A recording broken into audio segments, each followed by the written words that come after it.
మీ business ఏదైనా మీ ఊర్లో promotion చేయాలంటే అది సుమన్ టీవీతోనే సాధ్యం. ఇప్పుడే సంప్రదించండి.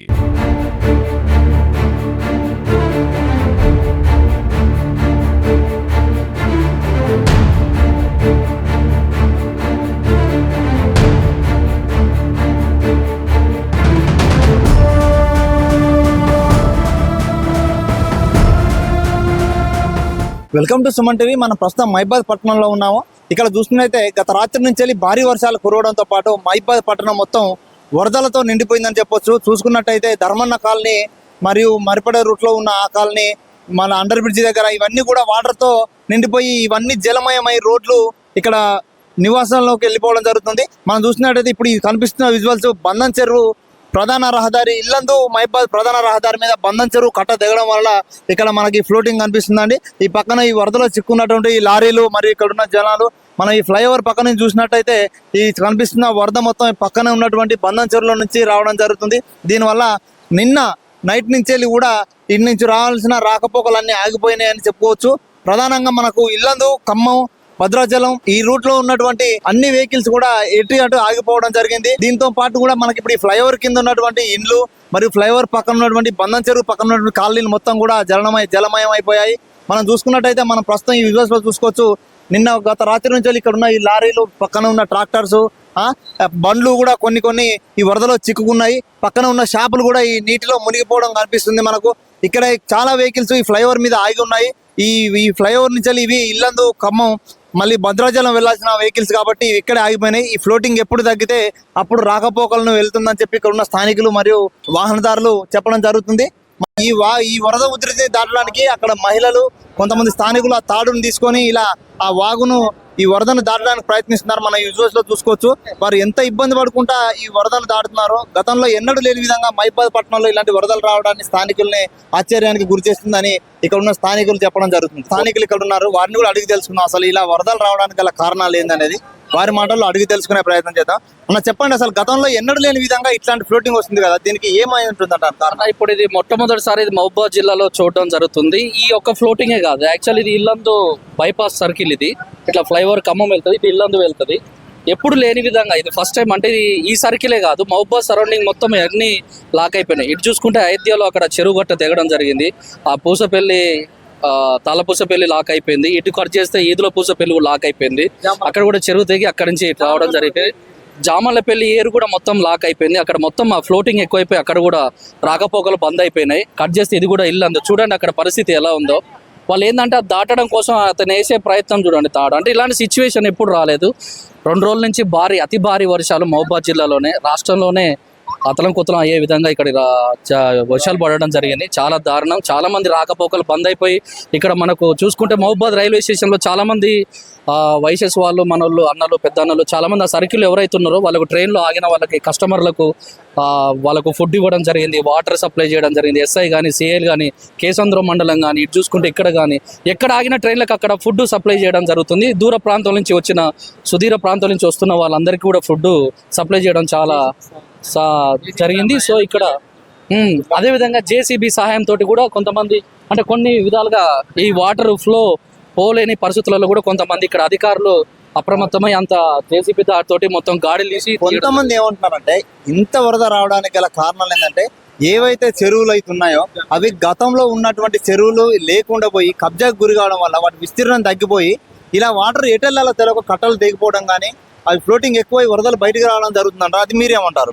దానికి సమాధానం ఏంటంటే ఇప్పుడు ఈ కాంగ్రెస్ ప్రభుత్వం ఏదైతే హైడ్రా అనే ఒక వ్యవస్థను తీసుకొని వచ్చిందో, ఆ జియో పాస్ చేసిందో, దాని విషయంలో కూడా హైడ్రా చాలా మంది మద్దతు ఇస్తున్నారు. అంటే చాలా మంది, అంటే ప్రతిపక్షం కూడా మద్దతు ఇస్తున్నది. ఎందుకు అంటే ఆ చెరువు దగ్గర ఉన్నటువంటి ఏదైతే దానికి సంబంధించిన దగ్గర పట్ల ఏదైతే సరౌండింగ్స్ ఉన్నాయో అవన్నీ కబ్జాలు చేసి ఇల్లులు కట్టడం వల్ల వాటర్ ఈ ఫ్లో అనేది ఎక్కడికి పోవాలి? చెరువులో పోవాలి కదా. ఆ ఇల్లులు కట్టడం వల్ల ఎక్కడ పోవాలి వాటర్? సో రోడ్ల మీద ఆగిపోతున్నాయి. రోడ్లు చూసుకుంటే సీసీ రోడ్లు, డాంబర్ రోడ్డు, ఇనికే పరిస్థితి లేదు, లోనకు పోయే పరిస్థితి లేదు. కాబట్టి ఈ ఫ్లోటింగ్ అంతా డైరెక్ట్ పోయి ఇళ్ళ మధ్యలో చేరడం వల్ల వాళ్ళకి ఇబ్బందులు అవుతున్నాయి. అంటే వాళ్ళు కట్టుకోవడం వల్ల వాళ్ళే ఇబ్బంది పడుతున్నారు. కాబట్టి హైడ్రా అనేది కూడా మంచిగా అందరూ మద్దతు ఇస్తున్నారు. ప్రతిపక్షం కూడా ఏదో కొంతమంది అటు ఇటు అంటున్నారు, ససెబిజర్ అంటున్నారు. ఏది ఏమైనా రేవంత్ పాలన చాలా ముందుకెళ్తుంది, బాగానే అనిపిస్తుంది. చాలా మంది అప్రిషియేట్ చేస్తున్నారు, చాలా మంది అభినందిస్తున్నారు రేవంత్ను కూడా. ఇలాగే ముందుకెళ్ళాలి, హైడ్రా అనేది కూడా చేస్తే బాగుంటుందని నా అభిప్రాయం అంతే. హైదరాబాద్ లో హైడ్రా టైపు మహబాద్ లో కూడా రావడానికి మీరు ఏమంటున్నారు? అంటే రేవంత్ సీఎం గారు కూడా అంటున్నారు కదా, జిల్లా వ్యాప్తంగా కూడా పరిశీలించి కబ్జాలకు గురైన వాటిని ఏదైతే ఉన్నదో వాటిని కూడా పరిశీలించి అన్ని కూలగొట్టిస్తానని అంటున్నారు. మరి ఎలా ఉంటుందో సిచ్యువేషన్ చెప్పలేము తర్వాత. ఇప్పటికైతే ప్రస్తుతానికి హైదరాబాద్లో జరుగుతుంది హైడ్రా అనేది. అందరినీ కూల్చేస్తున్నారు, అంటే చెరువులు కబ్జాలు చేసిన వాటి ఏదైతే ఉన్నాయో అవన్నీ కూల్చేస్తున్నారు ఇప్పటివరకు. మీ మాటల్లో చెప్పండి, అసలు ఈ వరదలకు గల కారణాలు ఏమో నాకు తెలియదు. హెవీ రైన్ వల్ల ఇది వస్తుంది వరదలు. చూడలే.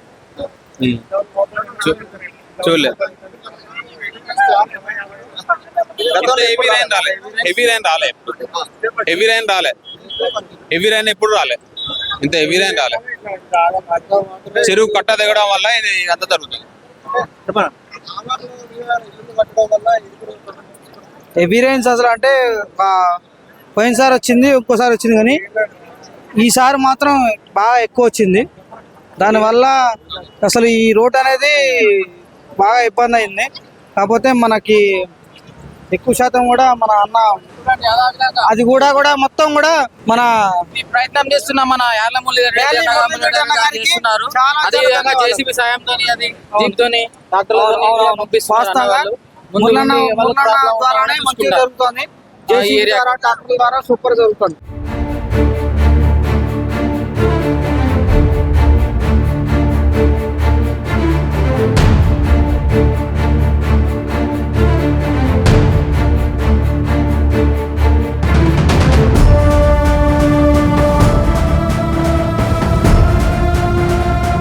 ప్రస్తుతం మనం చూసుకున్నట్టయితే ఇందాక చెప్పినటువంటిగా బంధన్ చెరువు కట్ట ఏదైతే తెగిందో దాని ఫ్లోటింగ్ వలన ప్రధాన రహదారి ఇప్పుడు మన కుర్వి వెళ్ళాలన్న ప్రధాన రహదారి దగ్గర ఈ బాగా పార్కింగ్ చేసినట్టు వెహికల్స్ కూడా ఈ వాహనాలు వరదకు కొట్టుకురావడం జరిగింది. మనం ప్రస్తుతం చూడొచ్చు కిందున్న విజువల్స్లలో పక్కన వెహికల్స్ కార్లు కూడా ఈ ఫ్లోటింగ్ కొట్టుకొచ్చి పక్కన పెట్టడం జరిగింది. అలాగే ఆ ఇల్లు అయితే ఏదైతే ఉందో ఆ ఫ్లోటింగ్ దాని బేస్మెంట్ మొత్తం పోవడం జరిగింది. అలాగే అక్కడ దాకా చూసుకున్నట్టయితే DCM మరియు మిగిలిన వాహనాలు కూడా వరద ప్రవాహంలో చిక్కున్నట్టు కనిపిస్తుంది. ఈ తరుణంలో పక్కన ఉన్నటువంటి స్థానికులు కొంతమంది ఆ చెరువులో ఉన్నటువంటి చేపలు ఈ వరదకు కొట్టుకురావడం జరుగుతుంది. ఈ చేపలను వాళ్ళు పట్టడం జరుగుతుంది. అలాగే మనం చూసుకున్నట్టయితే ఇక్కడ రెండు కార్లు కూడా చివరి వరకు ఏదైతే రోడ్డు ఉందో ఆ రోడ్డు చివరి వరకు వచ్చి ఆగడం మనం విజువల్స్ లో చూస్తున్నాము. ఇదే విధంగా ఫ్లోటింగ్ కొనసాగితే ఆ కార్లు అందులో కొట్టుకుపోవడం జరుగుతుంది. మనం ఇలాగే చూసుకున్నట్టయితే ఈ వంతెన అక్కడి నుంచి ఇవన్నీ చూసుకుంటే ఎంతమంది ఇబ్బంది పడుతున్నారు వాహనదారులు తెలుస్తుంది. ఈ ప్రవాహం ఇలా కొనసాగుతుంటే కొంతమంది మత్స్యకారులు చేపల వేట కూడా చేస్తున్నారు. ఈ తరుణంలో కొంత జాగ్రత్తగా ఉండాలని చెప్పి ఇక్కడ ఉన్న ప్రజలు సూచిస్తున్నారు.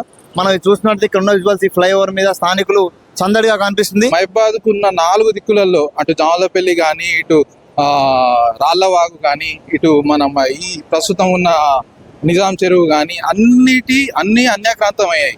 గడిచిన 10 ఏళ్లలో చాలా అవకతవకలు జరిగినాయి మున్సిపాలిటీలో. చిన్న వాటికి కూడా పర్మిషన్లకు లక్షలలో డబ్బులు తీసుకొని పర్మిషన్లు ఇవ్వడం వల్ల ఈ రోజు ప్రజలు ఇంత ఇబ్బందులకు పడ్డారు. చూడండి, ఆడ ఎంతో మంది ఇళ్లలోనే మగ్గుతున్నారు, వాళ్ళకి తిండి తిప్పలు లేవు. పొద్దున్న లేవగానే ఇంటి ముందు నీళ్లు ఉన్నాయి. ఇది ఎక్కడనో ఆంధ్రాలో, హిమాచల్ ప్రదేశ్లో అక్కడి ప్రాంతాల్లో ఇట్లాంటివి చూసాం, కానీ ఫస్ట్ టైం మన మహబాద్లో ఇటువంటిది రిపీట్ అయింది. సో ప్రజలు ఇమ్మీడియట్గా దీన్ని ఖచ్చితంగా మాడ్రాని స్వాగతించి, ఎందుకంటే దీనికి తప్ప వేరే ఆప్షన్ లేదు మహబాద్లో. ఈ మాడ్రా వచ్చి ఈ అన్యాక్రాంతమైన ల్యాండ్స్ ఇవన్నీ ఎంక్రోచ్ అయినాయి, అన్నీ క్లియర్ అయితేనే మహబాద్ ఒక అభ్యున్నతి గల పట్టణంగా ఫ్యూచర్లో ముందుకెళ్తుంది. లేని ఏడల రానున్న భవిష్యత్తు మహబాద్లో కొలాప్స్ ఏముండదు. ఫ్లోటింగ్ అనేది బంధన్ చెరువు నుంచి వస్తుంది మనకు. దీని ముందు అసలు కంబాల చెరువు కూడా ఉంది. ఇవి రెండు కూడా గతంలో ఉన్నటువంటి విస్తీర్ణం లేకుండా చాలా వరకు వీటిని కబ్జా చేసిన అనే అనుభవాలు కనిపిస్తున్నాయి. ఎందుకంటే మనం చూసుకున్నట్టయితే ఇంతకు ముందు గతంలో ఈ ఫ్లైఓవర్ అందులో నుంచి వెళ్ళిందే, FTL దగ్గర నుంచి వెళ్ళిందే. కాకపోతే ఇప్పుడు FTL లో కూడా ఇల్లు నిర్మించుకున్న కనిపిస్తుంది మనకి ఈ వాతావరణంలో. దీన్ని మీరు ఏమంటారు? అవునండి, ఇప్పుడు ఒక సామాన్య మానవుడి జీవిత కళ ఇల్లు కట్టుకోవడం. వాడు ఇల్లు కట్టుకున్నాడంటే వాడు హోమ్ లోన్ తీసుకొనో వాడి సేవింగ్స్ లో నుంచో ఇల్లు కట్టుకుంటాడు. మున్సిపాలిటీ దగ్గరికి పర్మిషన్ కొరకు వెళ్తాడు. మున్సిపాలిటీ వాళ్ళ అధికారులు అరే అది నాలా భాగంలో ఉంది, FTL కిందికి వస్తుంది, బఫర్ జోన్లోకి వస్తుంది అని చెప్పి వాళ్ళను పర్మిషన్ ఇవ్వద్దు. కానీ మహబాద్లో యథేచ్ఛగా గడిచిన 10 సంవత్సరాలలో టీఆర్ఎస్ ప్రభుత్వం అవినీతికి అక్రమాలకు ఎవరు అడ్డు చెప్పేవాళ్ళు లేరు.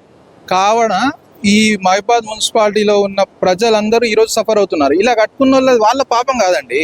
ఇప్పుడు గవర్నమెంట్ అధికారులు పర్మిషన్ ఇవ్వకుండా ఆయన కట్టుకోగలుగుతాడా? లేదు. ఇక్కడ టీపీఓలు యథేచ్ఛగా పర్మిషన్లు ఇవ్వడం, కమిషనర్లు మారడం. మీరు గడిచిన 10 ఏళ్లలో రాజలింగం ఇట్లా ఎంతో మంది కమిషనర్లు అవినీతి చేసి అవినీతి నిరోధక శాఖ వచ్చి పట్టుకొని వెళ్ళింది. కానీ ప్రస్తుతం ఉన్న వాళ్ళు కూడా అదే విధంగా ఉన్నారు. ఖచ్చితంగా దీని పట్ల కాంగ్రెస్ ప్రభుత్వం ఖచ్చితమైన కార్యాచరణ తీసుకొచ్చింది హైడ్రా రూపంలో. మహబాద్కు మాట్రా రావడం చాలా కంపల్సరీ. మా ప్రియతమ నాయకులు మహబాద్ శాసనసభ్యులు మురళీ నాయక్ గారి ఆధ్వర్యంలో ఖచ్చితంగా మేము మాట్రాను స్వాగతిస్తాం. ఖచ్చితంగా ఏదైతే భూములు అన్యాక్రాంతం అయ్యాయో, ఏదైతే చెరువు శిఖంలు ఎఫ్టీఎల్లోకి వచ్చి భూములు కట్టుకున్నారో ఇల్లులు, అలాగే బఫర్ జోన్లు చాలా ఉన్నాయి. జామలపల్లి రోడ్లో కూడా ఇటువంటి సిచ్యువేషన్స్ ఉన్నాయి. ఇటు కేసముద్రం రోడ్డు, ఇటు కొర్వి రోడ్డు, ఇటు చూస్తే డోర్నకల్ రోడ్డు, అన్ని ఇదే పరిస్థితి. ఎందుకు ఎప్పుడు ఏమైతుందిలే కట్టుకుందామని చెప్పేసి పర్మిషన్లు ఇచ్చారు. ఈ రోజు ఏమైంది?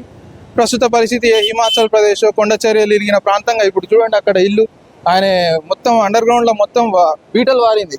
ఆయన మొత్తం బేస్మెంట్ బయటికి వచ్చింది. దీనికి కారణం ఎవరు? ఆయన కట్టుకోవడం ఆయన తప్ప. ఆయన కష్టంతో ఆయన కట్టుకున్నాడు. పర్మిషన్ ఇవ్వడం అనేది గడిచిన ప్రభుత్వంలో జరిగిన నిర్లక్ష్యానికి నిదర్శనమే ఇది. చూస్తున్నారు కదా, మనం చూస్తున్నటువంటి యూజువల్స్ లో కనిపిస్తుంది. ఇటు నుంచి వచ్చే వరద ఎటువంటి ఉందో అది మత్తడి నుంచి వస్తుంది. అటు నుంచి వచ్చే వరద ఏదైతుందో అది చెరువు కట్ట తెగడం వల్ల వస్తుంది. ఈ చెరువు కట్ట తెగడానికి గల ప్రధాన కారణాలు ఏమని అడిగితే కొంతమంది స్థానికులు ఏం చెప్తున్నారంటే, ఈ చెరువును కబ్జా చేయడం వల్ల చెరువు శిఖం తగ్గిపోవడం జరిగింది. అందువలన వాటర్ ఎటుపోవాలని తెలియక కట్ట దిగి ఇంతమంది ఇబ్బంది పడుతున్నారని చెప్పడం వస్తుంది. ఇన్ని అన్యాయాలకు కారణం ఏంటంటే భూమిని కబ్జా చేయడం అని చెప్పి కొంతమంది స్థానికులు ఇక్కడ మాట్లాడుతున్నారు. గతంలో ఉన్నటువంటి చెరువు ఏదైతుందో అంత ప్లేస్ లేకుండా తగ్గిపోవడం వల్ల నీరు ఎక్కడికి పోవాలో అర్థం కాక కట్టలు తెగిపోయి ఈ రోజు మహబాద్ లో ఉన్నటువంటి ప్రజలు ఇలా నానా ఇబ్బందులు పడుతున్నారని చెప్పి స్థానికులు మనతో చెప్తున్నారు. అలాగే చూసినట్టయితే కొంతమంది ప్రజలు ఇక్కడ ఈ వాటర్ లో చేపలు పట్టడం కూడా మనం చూస్తున్నాము. కొంతమంది సరదాగా చూస్తుంటే కొంతమంది ఇబ్బందులు పడుతున్నారు. కొన్ని ఇండ్లు అయితే కొట్టుకుపోవడం జరిగింది, కొన్ని కార్లు కూడా కొట్టుకుపోవడం జరిగింది. సో మొత్తానికి ఇవన్నిటికీ ఈ వరదల వల్ల మానుకోట ప్రజలు ఇబ్బందులు పడడానికి గల ప్రధాన కారణం ఏమైతుందని ప్రజలు ఏమంటున్నారంటే, కబ్జాలకు గురైన చెరువుల వల్లనే ఈ రోజు మానుకోట పరిస్థితి ఇలా ఉందని ప్రజలు చెప్తున్నారు.